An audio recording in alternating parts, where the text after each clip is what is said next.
चंद्रगुप्त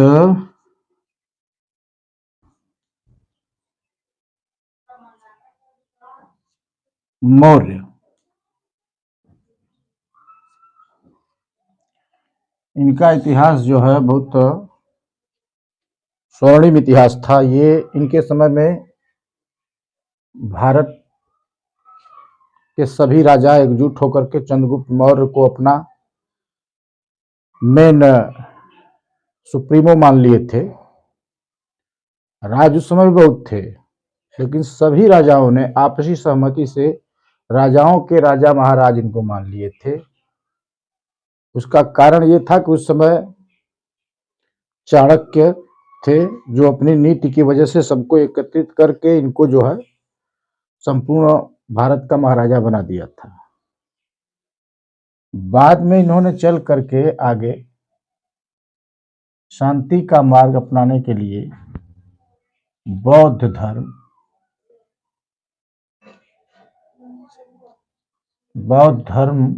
अपनाया, जबकि ये बौद्ध धर्म अलग नहीं था, पहले हिंदू धर्म का एक पार्ट था।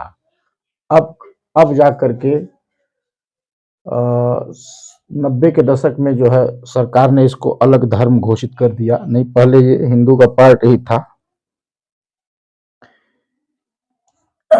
इनके पुत्र हुए बिंबिसार।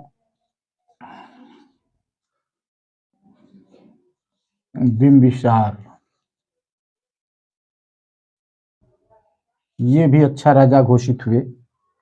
उसके बाद इनके पुत्र हुए सम्राट अशोक।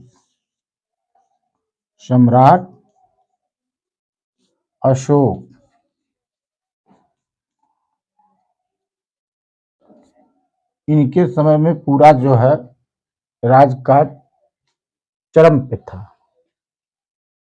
पूरे अपने अंतिम बहुत बड़ा फैल गया, कारण इनका बनाया हुआ। और ये जो है चाणक्य के, इनका गुरु जो है चाणक्य थे, गुरु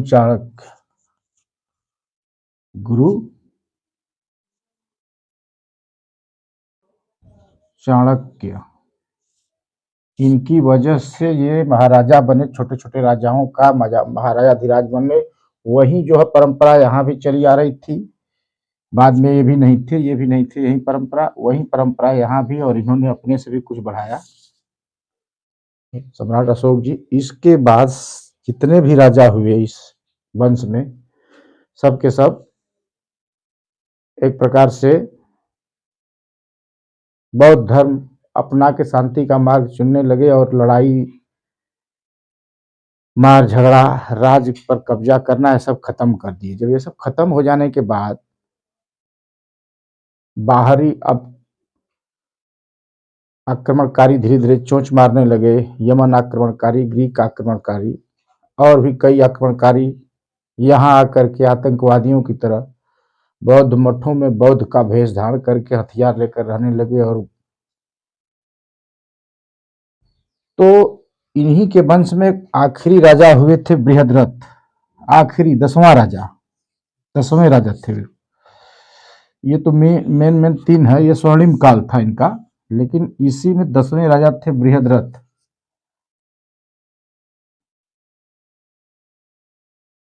ये महाशय आए तो तुरंत सेना ही कैंसिल कर दिए, नहीं रहेगी सेना हमारे राज्य में। सेना से क्या मतलब, हम लोगों को युद्ध करना ही नहीं है। सेना के उस समय के सेनापति थे पुष्यमित्र शुंग। पुष्यमित्र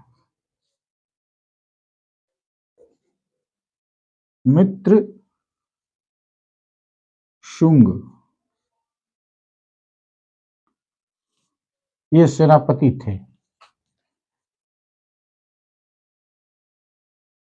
ये सेनापति थे बृहद्रथ के, जब राजा थे इनके जमाने में पुष्यमित्र सेनापति थे, और ये हिंदू ही थे।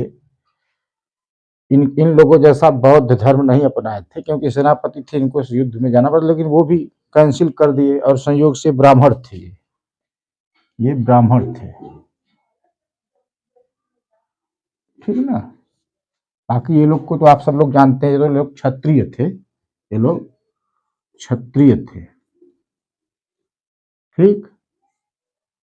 सेनापति पुष्यमित्र शुंग जो है इनको बृहद्रथ को बोला कि भाई देखिए ऐसा ऐसा बाहरी आक्रमणकारी आकर के बौद्ध मठों में छुप छुप करके बौद्धों का भेष धारण करके हमारे ऊपर हमला करने की कोशिश कर रहे हैं। कई जगह हमला हो चुका है, लेकिन ये बृहद्रथ जो है मानने को तैयार नहीं थे। इसी को लेकर के इन लोगों में पुष्यमित्र शुंग में और बृहद्रथ में कहासुनी हो गई। बिना आज अच्छा गुस्से में बृहद्रथ ने सेना ही कैंसिल करा दिया। तलवार, ढाल, तीर, तोप सब, तोप तो उस समय था नहीं, तीर, फरसा, गांसा, भाला सब रखवा दिया। बोला कोई सैनिक की जरूरत नहीं, सब शांति में।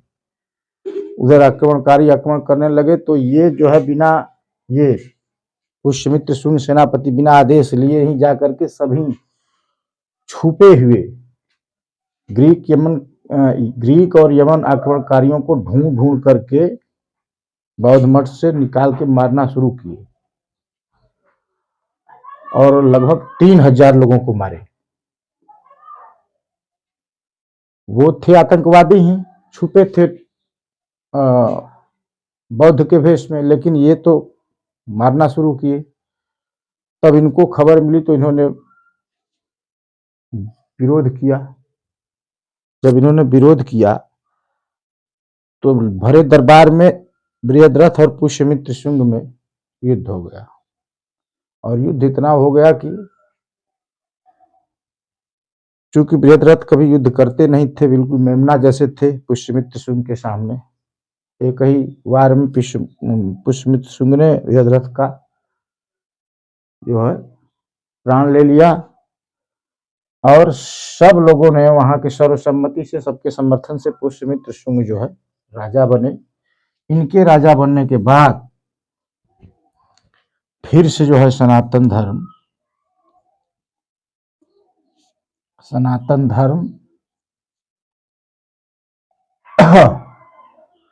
का जो धीरे धीरे ये लोग डुबा रहे थे, उदय हुआ। और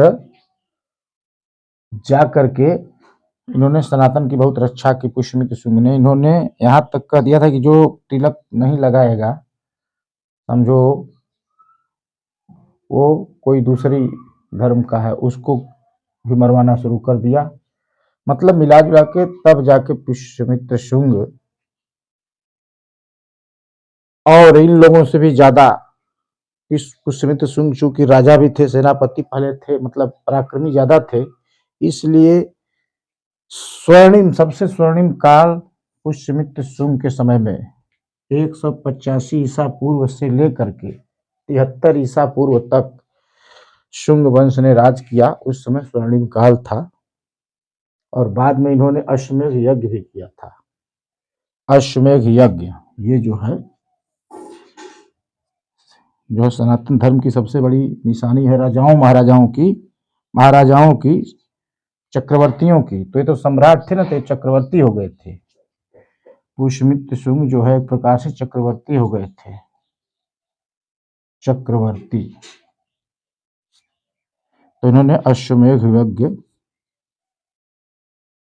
किया। ये है इतिहास, यहां से यहां तक का सफर।